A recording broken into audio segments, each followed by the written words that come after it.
կանգնած ուժերին քաղաքական եւ ընտրական process-ից դուրս թողնելու գործնական մեխանիզմները կամ բացակայում են կամ անորոշ են, մյուս կողմից էլ նման մեխանիզմների գործարկումը կարող է մեկնաբանվել որպես ընտրությունները վերահսկելի դարձնելու փորձ։ Չնայած ընտրակաշառքով մանդատ ստացածների ներկայությունը խորհրդարանում կամ տիմերում ընկալվում է որպես ժողովրդավարության անպաշտպանություն, երբ ժողովրդավարության գործիք ընտրությունները փողի գործադրմամբ օգտագործվում են ընդդեմ ժողովրդավարության։ Սրան գումարվում է ապատեղեկատվությունը, իսկ Հայաստանի դեպքում դա առավել խնդրահարույց է, որովհետև լրատվական ռեսուրսների մեծ մասը գտնվում է 2018 թվականի հեղափոխությամբ իշխանությունից հեռացված, իսկ ներկայումս որպես ընդդիմություն հանդես եկող ուժերի տնօրինման ներքո, ովքեր իրենց ապօրինաբար կուտակած հարստությունը ապօրինի գույքի բռնագանձման գործընթացից փրկելու համար դրանց մի մասը ծախսում են ապատեղեկատվության տարածման վրա։ Շատ դեպքերում նրանք աջակցություն են ստանում իրենց համախոհ արտերկրյա ուժերից։ Ապատեղեկատվության այս արշավի դեմ գործնական միջոցների ձեռնարկումը կարող է մեկնաբանվել որպես խոսքի ազատության սահմանափակման փորձ, իսկ գործողությունների բացակայությունը դիտարկվում է որպես ժողովրդավարության խեղճություն, անպաշտպանություն, երբ ժողովրդավարության գործիք խոսքի համացանցի ազատությունը փողի գործադրմամբ օգտագործվում է ընդդեմ ժողովրդավարության։ Նման իրավիճակների թվարկումը դեռ կարող եմ շարունակել, եւ սրանք խնդիրներ են, որոնց մի մասը գոյություն ունի ոչ միայն Հայաստանում։ Ժողովրդավարության դեմ հիբրիդային հարձակումները ժողովրդավարական երկրների առանցքային մարտահրավեր են դառնում։ Մենք Հայաստանում նման իրավիճակների նկատմամբ դիրքավորվում ենք նախ ժողովրդավարությանը չվնասելու սկզբունքով, հասկանալով հանդերձ, որ մեր շատ հայրենակիցներ սա որակում են որպես թուլություն կամ անգործություն։ Հիբրիդային հարձակումները եւ դրանց նկատմամբ գործուն միջոցների բացակայությունը հեղինակազրկում են ժողովրդավարությունը, բայց միևնույն է, այստեղ առանձին վերցրած երկրի լուծումներ չկան եւ Եվրոպայի խորհուրդը,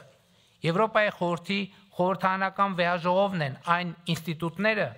որտեղ մենք պետք է քննարկենք այս հարցը, իմի բերենք մեր անելիքները եւ հասկանանք, թե ինչպես պետք է ավելի ամրացնենք ժողովրդավարությունը։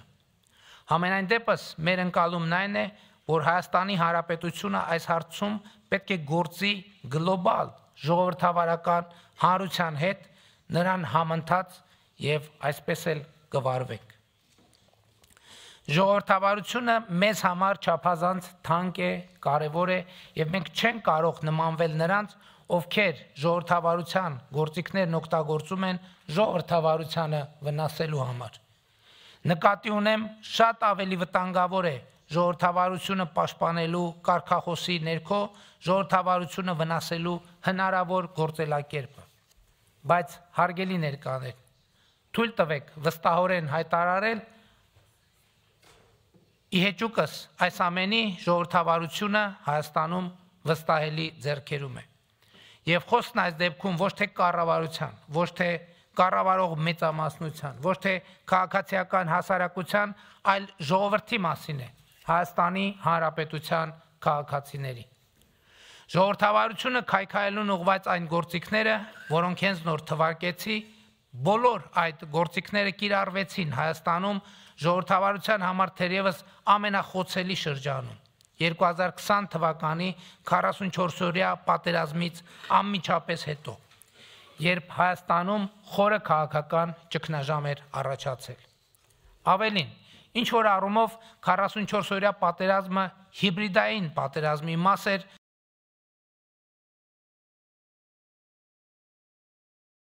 Հայաստանի պետականությունը ու անկախությունը։ Պատերազմը եւ դրան ուղեկցող ապատեղեկատվությունը այն գործիքներն էին, որոնցից օգտվելով հակաժողովրդավարական ուժերը մեզնից պահանջում էին պարզապես իշխանությունը հանձնել իրենց։ Մենք ասացինք, որ ժողովրդից ստացած իշխանությունը չենք կարող հանձնել որևէ մեկին, այլ կարող ենք միայն ժողովրդին վերադարձնել։ 2001 թվականի ապրիլին ես հրաժարական տվեցի, արդյունքում լուծարվեց երկրի խորհրդարանը եւ մենք ունեցանք արտահերթ խորհրդարանական ընտրություններ սահմանային էսկալացիաների, Հայաստանի ինքնիշխան տարածքների օկուպացիայի եւ տեղեկատվական ահաբեկչության պայմաններում։ Ոչ ոք չէր հավատում, որ մեր քաղաքացիական պայմանագիր կուսակցությունը կրկին կստանա ժողովրդի վստահության քվեն։ Բայց ժողովրդական ոչ բռնի թավշյա հեղափոխությունն առաջնորդած քաղաքական ուժը ոչ միայն կրկին ստացավ ընտրողների մեծամասնության քվեն, այլև ձևավորեց սահմանադրական մեծամասնություն։ Սա տեղի ունեցավ մի հիմնական պատճառով։ Ժողովուրդը հասկացավ, որ այդ ընտրությունն է, որ երաշխավորելու է իր ժողովրդի իշխանությունը Հայաստանում։ Այսինքն ժողովուրդը մեզ մանդատ տվեց իր իշխանությունը եւ ինքնիշխանությունը, անկախությունն ու պետականությունը պահպանելու համար եւ կարող եմ միանշանակ եւ աներբա արձագանքել, որ այսօր այո, իշխանությունը Հայաստանի Հանրապետությունում պատկանում է ժողովրդին, ով Հայաստանում ժողովրդավարության երաշխավորն է եւ Հայաստանի Հանրապետությունն այսօր ավելի անկախ է, քան երբևէ, ավելի պետություն է, քան երբևէ, ավելի ինքնիշխան է, քան երբևէ, ավելի ժողովրդավար է, քան երբևէ։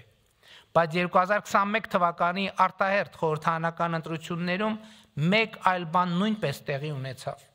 Ժողովուրդը իր սեփական նախընտրական ասելիքը ձևավորեց եւ այն պատվիրակեց կառավարող մեծամասնությանը եւ ժողովրդի նախընտրական ծրագրի առաջնային կետը խաղաղությունն էր։ Նա մեզ պատվիրակեց Հայաստանին բերել խաղաղություն։ Ժողովրդի այդ պատգամը մենք արձանագրեցինք Հայաստանի կառավարության 2021-2026 թվականների գործունեության ծրագրում որպես ժողովրդի առաջ ստանձնած մեծագույն պարտավորություն։ Հենց այսպես